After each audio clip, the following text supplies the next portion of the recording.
Thank you, Mr. Speaker. The last nail is being driven into the coffin of the American Republic, yet Congress remains in total denial as our liberties are rapidly fading before our eyes. The process is propelled by unwarranted fear and ignorance as to the true meaning of liberty. It is driven by economic myths, fallacies, and irrational good intentions. The rule of law is constantly rejected, and authoritarian answers are offered as panaceas for all our problems. Runaway welfarism is used to benefit the rich at the expense of the middle class.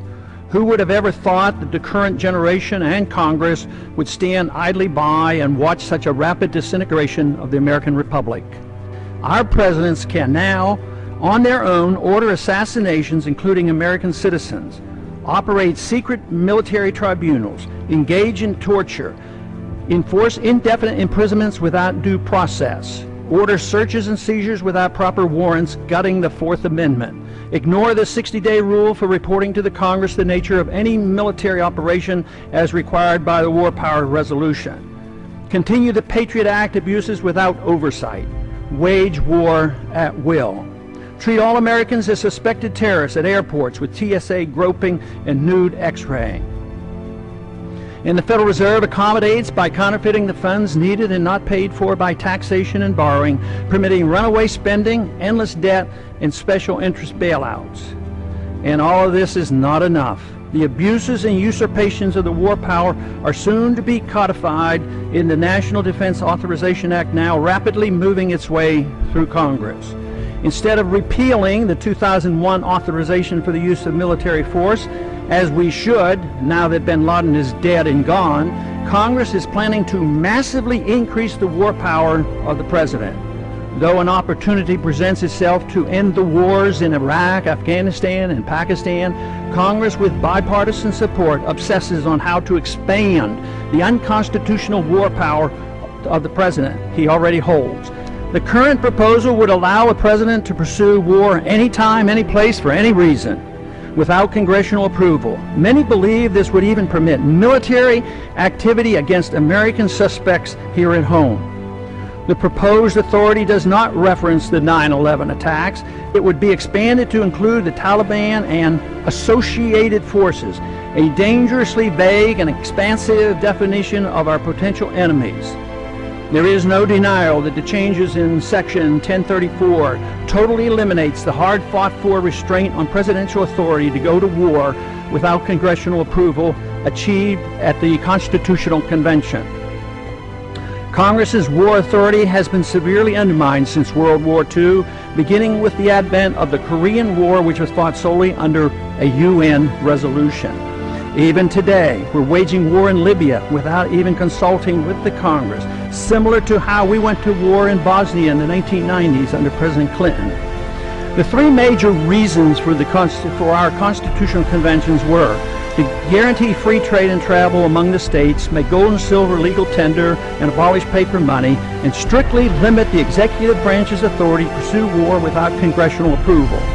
But today, Federal Reserve notes are legal tender, gold and silver are illegal. The Interstate Commerce Clause is used to regulate all commerce at the expense of the free trade among the states. And now, the final nail is placed in the coffin of congressional responsibility for the war power, delivering this power completely to the president, a sharp and huge blow to the concept of our republic. In my view, it appears that the fate of the American Republic is now sealed, unless these recent trends are quickly reversed. The saddest part of this tragedy is that all these horrible changes are being done in the name of patriotism and protecting freedom.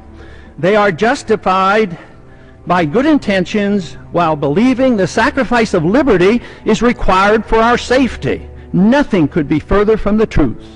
More sadly is the conviction that our enemies are driven to attack us for our freedoms and prosperity, and not because of our deeply flawed foreign policy that has generated justifiable grievances and has inspired the radical violence against us.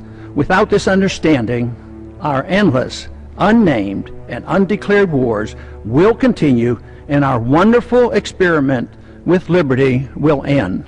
And I yield back the balance of my time.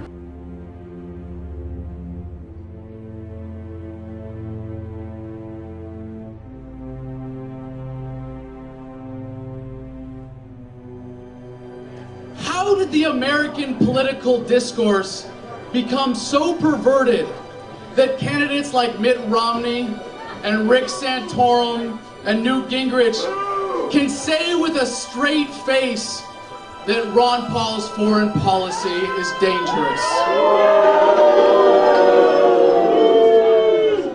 How did we get to the point where these men are even taken seriously? These men who never once put on a uniform running against the veteran that they are opposing. How is this possible?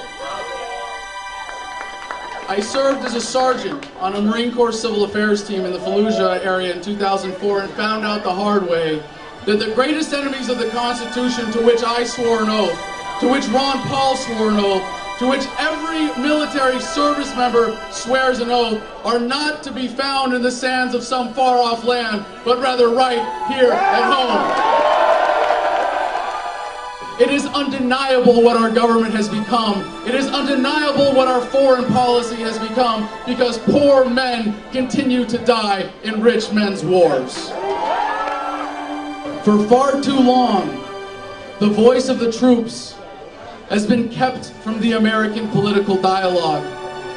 But not anymore. You want to support the troops? It's time to start listening to them.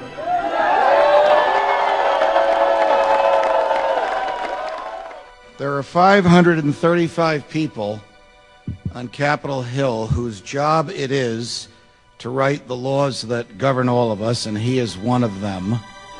There are 535 people on Capitol Hill whose job it is to preserve the Constitution, and he is one of them. There are 535 people whose job it is to preserve our liberties, and he is one of them.